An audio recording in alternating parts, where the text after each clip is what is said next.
Hi, I'm Dave Cassilo, and welcome to neo-varsity-live. Joined by Scott Patsko and Joe Noga, and every Tuesday night at 8 o'clock we'll be breaking down all that's going on in Northeast Ohio football. You can get involved too. Just use the Twitter hashtag NEOVarsity, and we can read your comments right live on our show right here. We're going to start things off with a little rapid fire section. I'm going to ask these guys some questions about Northeast Ohio football. Keep your answers to 10 seconds or less so we can get through as many questions as we can. You guys ready? I'm ready. All set. All right. First question for both of you. Biggest surprise of week 3. Scott, you start. I'd say Glenville beating Cleveland Heights basically without a quarterback. I mean, there's no big upsets this week, but I would say that was pretty much a surprise. Joe. The way Benedictine sort of struggled on offense against Bedford. Bedford was able to hold Jerome Baker to 27 yards rushing. I don't see a lot of teams doing that this year. Yeah.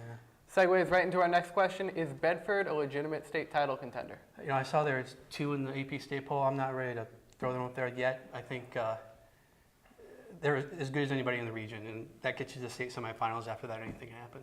So. Joe. I like the Bearcats a lot. I think they need to diversify their offense a little bit. We know they can run the ball. London Cloud is a really good back. I need to see a little bit more out of Carlin Colston, more than 4 completions in a game. Once you get to that regional level in the playoffs, you really need to be able to be effective on both sides of the offense. Definitely. Bedford's in a good league, but what's the best league from top to bottom? I think the Valley Division of the NOC. 4 playoff teams last year, 5 teams are 3-0 right now. I don't see anybody topping that. Valley Division, no question. I'll go in a different direction. Suburban League has 4 3-0 teams right now. 3 teams are 2-1. A lot of playoff possibilities there. Big debate going on. Who's better, Hudson or Mentor? If they put it on a neutral field right now, who wins? Well, first let me say Eddie Daugherty has a terrific game, but I say Hudson wins in double overtime on a 2-point conversion. I've been voting Mentor in our top 25 poll as the number 2 team ahead of Hudson. Nothing changes until Hudson can step up and beat Ignatius, Eds, or Mentor, proving on the field that they belong in that elite group. What team had the best win in week 3? The best win, I would have to say maybe Chardon. They got a 20-point win. I think when you look at what that city went through that week, I think they needed kind of a diversion from that, and I think the Hilltoppers gave it to them. Joe. Brunswick really jumped off the page the way they dominated Austintown Fitch. Austintown Fitch was a playoff team last year, got bumped by Eds. A lot of speed, elite playoff speed. That's a really good sign for Brunswick. If they can dominate an Austintown Fitch team like that, that bodes well for them in the stretch run. Great, guys. Appreciate your answers. We'll play this again next week. I'm looking forward to it. Sure. Now we're going to move on to our pop quiz segment of the show. Every week we'll be asking a question early up in the show, and you guys will have a chance to answer the question on Twitter with the hashtag NEOVarsity. This week's question, we'll start things off with how many Northeast Ohio football teams were in last year's state championships? And we're going to make it a little easy on you. We're going to give you 4 possible multiple choice answers. Answered option number 1, 4. Then we have the option of 6, the option of 3, and the option of 2. And you make sure you guys get involved, hashtag NEOVarsity. And once you do that, we'll read an answer towards the end of the show. And we will find out who the winner is and find out what the answer is, of course. All right, we are now joined by 3 of Northeast Ohio's best football players. We got Brett Kean of St. Edward, their quarterback, Jerome Baker of Benedictine, and we've got Eddie Daugherty of Mentor. Guys, I want to first of all thank you for joining us. And we're going to throw a lot of questions at you. Some of them are going to be about high school football. Some of them are going to be about the NFL. Some of them are going to be not related to football. So first things first, Brett, if you could plan a theme for your team student section, what would it be? I would probably say denim. That's like our theme for the first week every year, and gets everyone in the school really excited. I don't know for what reason, but I guess it's just a tradition there. Everyone gets really excited. So yeah. Jerome, same question to you. I like when our school do our whiteout. They get pretty hyped for that, so I have to say that. And Eddie? Probably USA theme. We did it last week, and I really liked how it turned out. All right, Eddie, we're going to start with you and work our way this time. What do the Browns need to do to make the playoffs this season? It's a tough question. I think they need to air it out more, I guess. Okay. What do you think, Jerome? They just need to play defense. That's probably the big thing they need. Brett? Get a solid running game going and help out Hoyer a little bit. All right, we got a quarterback here. We got running back, linebacker, whatever you want to call yourself here. And we got a running back. So tell me the best NFL player at each position that you play. We'll start with quarterback. I really like Aaron Rodgers. I think he's probably the best quarterback in the NFL in my eyes. Since we got a running back next to you, why don't you do a linebacker? The best linebacker. There's so many. I can't even name one off the top of my head. I really like the Seahawks defense in general, so I'll say that. And Eddie, who's the best running back in your opinion? I don't know, but I hope Eddie Lacy pulls it out because he's on my fantasy team. All right, great. Now, I'm sure there's been a lot of flags thrown in your games. What's a rule that you would either want added to high school football or taken away? Brett? Offensive pass interference. Take it away. Be a good one to take away for us. So. What about you, Jerome? I don't really know. I don't know. I just like the game right now. All right. Eddie, you got an answer? I don't think there's anything to take away. I just think flags should be thrown a little less. Okay, sounds good. Brett, you can play in two different styles of games. You can either win 50-47 or you can win 7-0. What game do you enjoy playing in more? I like the shootouts, 50-47. I think it's more exciting, more scoring opportunities. Just more exciting in general. What about you, Jerome? I like a low-scoring game. That means it's down and physical and good defense. And Eddie? I like scoring a lot of points, but I like close games. All right, now we're going to pretend that, you were involved in the decision-making process of the NFL. Obviously, they're going through a lot with Adrian Peterson and Ray Rice. Not going to ask you what you would do, but how do you think they're handling the situation, Brett? I think they handled it pretty well with Ray Rice. There's a little holes in the stories, but for the most part, I think they're handling it pretty well. What about you, John? I have to agree with the same thing.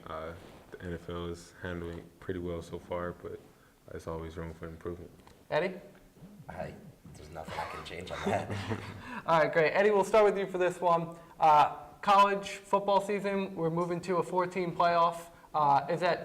Do you prefer the bowl system? Do you want more teams in the playoffs, or is 4 the right number?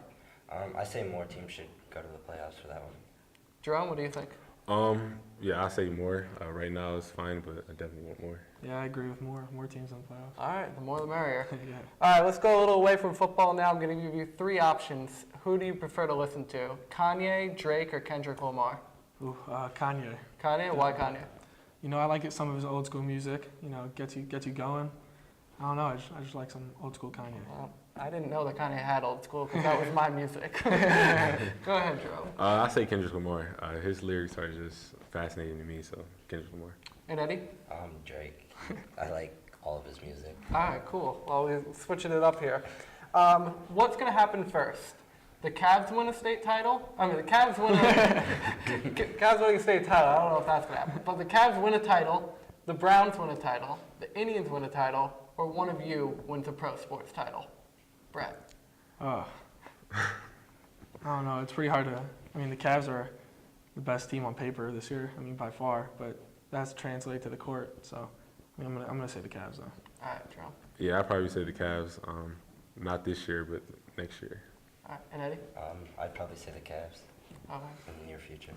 Now, some of you got a taste of the state finals when they were down at the Hall of Fame. They're moving to Columbus this year. Where would you prefer to play, Columbus or the Hall of Fame? Brett? I just hope we make it to the state championship. So anywhere really, but probably the Hall of Fame. It's not as big of a stadium, so it feels more packed. But. Yeah, I'd probably say the Hall of Fame. I know the stadium's not as big as Columbus, so definitely be better. Eddie? I'd say the Hall of Fame. All right. Now, I know you're very partial to your own colors, but who, besides your own team, has the best uniform out there in high school football? Brett? Oh, I don't know. That's a hard one. I have no clue. I don't know. Maybe a logo or anything? Well, while you think about that, Jerome, what do you think? The best high school. I like the traditional Lake Catholic. Just the regular pants is just something about Lake Catholic. I just like that. Okay. And Eddie? Probably Glenville or Eds. Glenville or Eds? Cool. Now, I'm sure you guys watch a lot of football besides high school. What style of offense do you guys like to play in? And maybe it's just the style you play right now, but go ahead, Brett. Yeah, I mean, I like our offense. Run and shoot. A lot of up tempo. Throw the ball a lot. But yeah, we're a really balanced team this year. We're a great running back. So. Jerome? I like a pro style. Run the ball right down your throat, and if you can't stop it, you can't stop it. And Eddie? I like to spread it out, mix it up, run, pass, but I like to spread it out and throw it. Great. One more question for each of you. When you look at college football this year, who's going to walk away with the national championship? That's a hard one. I like Oregon this year. I do. Joe? I'm going to say the big surprise, the Florida Gators. All right. So they're going to win it. And Eddie? I love Oregon, so. Okay.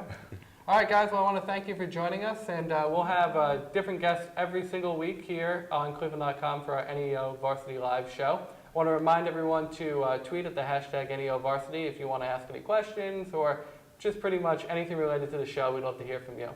Next up, we had a reporter, Cameron Moon, who was at the Cleveland Heights game over the weekend. He's been working on a story for a while about their new stadium and what it means to the community. And Cam is about to share what he found while he was on that reporting.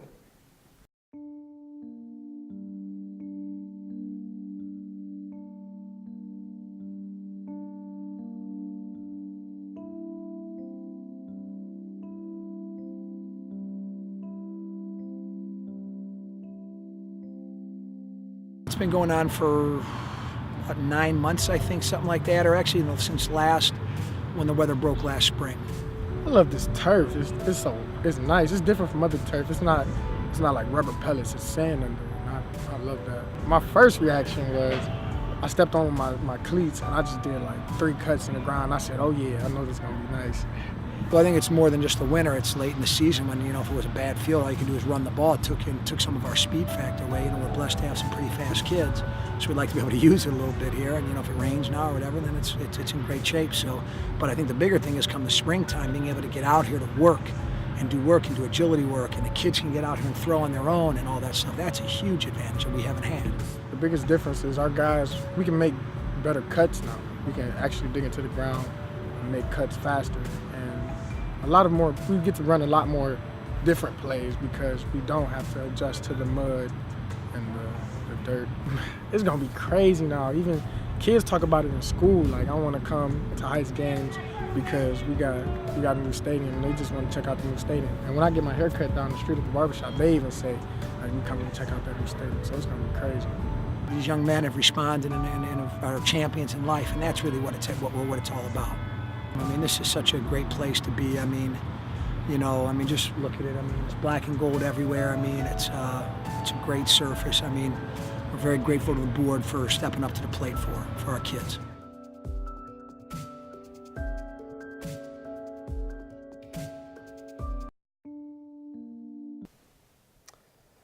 Hi, and now we're going to go on to our 2-minute drill. And each week in this segment, we have a topic that we post on cleveland.com. We want your feedback on it. You can tweet it, the hashtag neo-varsity with your replies, or leave a comment in the post. This week's topic was about the point differential rule, or the mercy rule. If you're not aware, the clock keeps running in the second half if the one team has a lead of 30 points or more. And we've asked people what their thoughts are on this. We put a poll up, and really, it was really kind of split. About 47% of our readers thought that it was good because of safety concerns, and games kind of get out of hand sometimes when a team has a big lead. About 51% kind of looked at it the other way. 30 points isn't enough. That was a popular one, and also maybe the OHSAA shouldn't have adopted the rule in the first place. A couple of the comments that we had one from a commenter named K-World pointed out that 30 points might not be a good idea because teams are basically running the clock anyways if they're up by that much in the second half. Another commenter named Smith brought up a good point. Maybe move it to just the fourth quarter and let everybody play through the third. What's your take on that? Well, you look no further than the St. Ed's versus Moeller game last year for, Moeller made a tremendous comeback in the second half, and had that clock been running, the opportunity for that comeback might not have been there. I was at the Benedictine-Normandy game in week 1, and the mercy rule clicked in because Benedictine was up by 40 points at halftime, 48 points at halftime. And I talked to Coach Schaefer afterwards, and he said he liked the new rule simply because a lot of the kids that played for Benedictine in that second half were JV guys who were going to have to come back and play another game on Saturday, and a fatigue factor, sets in on a Friday night with a Saturday morning JV game. That's definitely going to be a factor. So, in terms of preserving bodies for the smaller schools too, that's a factor there. I think what it really does too is pretty much squash any idea of a 30-point comeback, especially if the winning team gets that ball to start second half and runs time off the clock. Then you're left with a quarter and a half maybe to come back. It does let, if you're working in some of the younger players, you've got a quarterback who's a young guy, you'd shy away from maybe throwing the ball in the second half and trying to work on some things in your passing game. This lets a coach go ahead and throw the ball a couple of times, and not necessarily in a way that's taking shots down the field and running the score up on somebody, but if you're working on swing passes or routes and things like that, maybe a coach is going to be less inclined to just sit on the ball and be so vanilla. Well, to remind you that every week we're going to have a topic like this on cleveland.com, so keep an eye out for it next week and give us your feedback. Let's move on to the social blitz. We're going to look at some of the tweets that we have. Earlier in the show, David mentioned that you can tweet to the hashtag neo-varsity with any shout-outs you have to your favorite team, your favorite player. If you are a player, you can tweet about your team. And some of the ones that we've had from this past week, for instance, we have Jake Grasso of Firelands tweeted out after they went ahead and beat Vermillion, "I think we earned respect tonight," which I think maybe they did that week. Yeah. Another one, C.J. Conrad, a Kentucky recruit, was pretty happy that his new school won. Proud of Kentucky for heading to the swamp and almost pulling off a win. I'm telling you, we are on the rise. Kentucky seems to be recruiting a lot of kids in this area. I think that might be the Stoops connection down there at Kentucky might have something to do with it. Yeah, my favorite one that we found is from David Murray, the quarterback of Nordonia. Well, I don't even know if I need to read it. I think if you look at the picture, you can probably get the gist. Size difference. I don't think those two are lining up against each other in practice, huh? No, not too often. No, that's he is a big boy at tackle. Yeah. All right, well, that'll do it for the social blitz. I want to remind you that, again, during every show, you can go ahead and tweet at the neo-varsity hashtag, and we'll go ahead and get some of those on the air and see what you had to say. All right, time to move forward now. We're going to get into our game show segment. It's game time, and we are joined by Denzel Ward from Nordonia. Denzel, can you hear me? Yeah, I can hear you. Excellent, all right. Denzel, Ohio State recruit, 4 touchdowns this year, 4 interceptions in 3 games, averaging 52 yards a kick return. This week, Ward and the unbeaten Knights travel to Highland. They face the Hornets. Last year, Highland knocked Nordonia off 28-25 in week 9. Sort of started a 3-game skid for Nordonia. So Denzel, you and your teammates are, got revenge on your minds going down there this week, right? Say that again? You and your teammates have a little bit of a revenge factor heading down to Highland this week, right? Yeah, well, we feel we got a lot of unfinished business we got to take care of when we go down to Highland. So we're just trying to go down there and get the job done this time. Okay. Well, to that end, our game for today is going to be Hornet-themed. The name of the game is Know Your Hornets. Denzel, you're probably not too familiar with the 1930s radio serial, The Green Hornet. Characters have appeared on television and books for about 80 years, but I'll bet you're pretty familiar with the Highland Hornets roster. So yeah, I'm sort of familiar with them. I'm not sure who's all on the team this year because I know they lost a lot of people. Well, that's good because that makes the game more interesting here. Yeah. What we're going to do is I'm going to give you 3 names in random order, and 2 of them are members of the current Highland Hornets team, and 1 is either the Green Hornets alter ego or any actor that's ever played the Green Hornet. Okay. So all you have to do is pick 1 of the Highland players to get it right. The odds are stacked in your favor with each question. All you need is 3 out of 5. So are you ready? Yes, sir. All right. Blake Phelps, Britt Reed, or Braxton Stump? Who's the Highland I'm going Hornet? with Blake Phelps. Blake Phelps is correct. He's the 6'3" senior quarterback. Braxton Stump is a 6'2" senior defensive tackle. Britt Reed, by the way, is the original Green Hornets alter ego, so for you comic book nerds, you got that one right. Next question, you ready? Yes, sir. Van Williams, Nick Corvo, or Hunter Meacham? Nick Corvo. Nick Corvo is correct. Nick Corvo is a 6'2" senior defensive end and running back. So you'll be seeing plenty of him on Friday. Hunter Meacham, 6'2" junior defensive end. Van Williams, by the way, starred as the Green Hornet in the 1966 television series on ABC, and Bruce Lee was his sidekick. All All right, so you're 2 for 2. We're going for the win here. Jack Vandenberg, Colton Kinsey, or Donovan Faust? Colt McKenzie. Colton Kinsey is correct. Colton Kinsey, a 5'11" senior wide receiver. I think you're going to be pretty familiar with him on Friday night. You're going to be lining up opposite him on a couple of plays, right, Denzel? Yes, sir. All right. Well, it looks like you won it on 3 tries. Denzel, really looking forward to following you as you guys march through the Suburban League. Friday night's game, what were you looking to expect out of you guys against Highland? Just a lot of plays made and everybody running to the ball. All right. Well, that's Denzel Ward, senior defensive back, wide receiver, playmaker for the Nordonia Knights. Look for him this Friday, and look for us on our next segment here, Scott.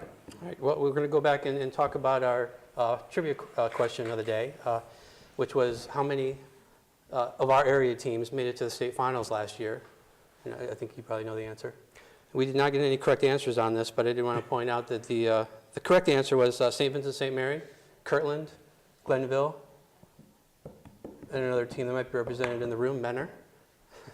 So there were 4, obviously, so that was the question. Keep an eye out for our trivia question next week, and if you can get it right, we can get your name and tweet on the air. Right. So move on to our next segment.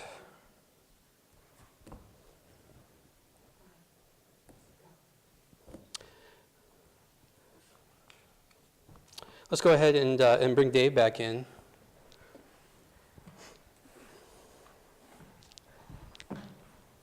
We're going to go ahead and do a couple predictions going into this final week. We're going to talk what could happen, what should happen, and what will happen. And why don't you set us off on that? Great, yeah. Every week we'll be doing this could, should, will, and it's a nice way to close the show and take a little look ahead towards next week. It's a very simple game. I'll get you started with what could happen from my perspective. I think what could happen this week is that Glenville might fall for the first time in quite some time in the Senate League, playing without their starting quarterback, John Hay, a team desperate for a victory. This could be the week it falls, if it's ever going to fall. Scott, what could happen? I'm going to go ahead and disagree totally with that. My could is Glenville could win a game without throwing a pass against John Hay. I think that team is good enough to line up and run it on anybody in the Senate. I think that'll happen. Joe? I'm going out west, West Shore Conference could. Rocky River could end Midview's surprising start. I think the Pirates have a couple of weapons and could really surprise Midview. All right, what should happen? I'll get it started. I think that Kirtland should beat VSJ when they play this weekend. There's a chance that the Vikings could go in there and pull off the upset, but I think Kirtland will play to the ability that they've shown over the last couple of years and get a huge home victory. I think St. Edward should be rated #1 in the AP poll next week. I see them beating Elder pretty handily this weekend. Joe? Madison should be 4-0 after heading out and playing university school. Connor Smith has everything clicking on offense, running and throwing. And now what will happen, I don't know how many people are 100% on this like I am, but I think that Strongsville will beat Solon in a much anticipated game next week. Okay, I'm going to go ahead and say that, and I don't know who's going to win this game, but I think Rocky River and Midview will combine for at least 80 points on Friday. And Joe? Nordonia will avenge its Week 9 2013 loss to Highland and really sort of take control in the Suburban League. All right, well, listen to these predictions and hold us to them because you can get on us on Twitter in the comments section and let us know if we did a good job. But we want to thank everyone for joining us. We had a lot of fun kicking it all off here on NEO Varsity Live, and we'll be back every Tuesday at 8 p.m. So keep it locked here for all football coverage, not just on Tuesday nights, but throughout the season.